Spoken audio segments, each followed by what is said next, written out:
located in the historic Hudson Building in the new and vibrant Hudson District, just meters from where the former Victoria Public Market stood from the late 1800s to the 1960s. Everyone really wants to support local, but it's really hard because you have to drive here, drive there.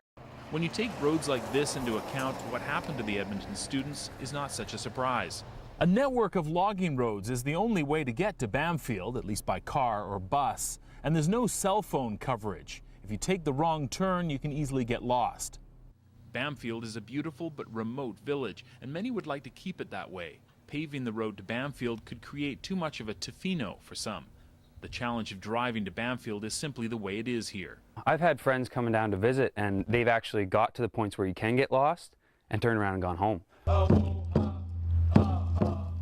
Today it's all about connections and reconnections, the land and sea, history and present day. University of Victoria ecology professor and researcher John Volpe knows a thing or two about the abundance of life in the ocean and the terrible waste that is bycatch.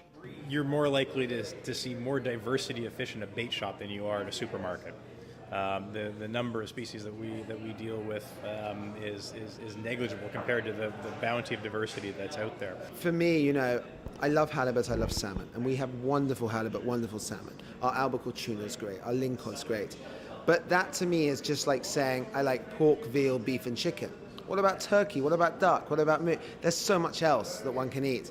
In 2008, Prime Minister Stephen Harper offered a formal apology and $1.9 billion in compensation to former residential school students. I'm Jonathan Bartlett in Nanaimo. The Long Gun Registry. Is it really an urban versus rural fight? That story just ahead. The child's name is not being made public at this time, and other details about this case are being closely guarded by the RCMP at this stage in their investigation.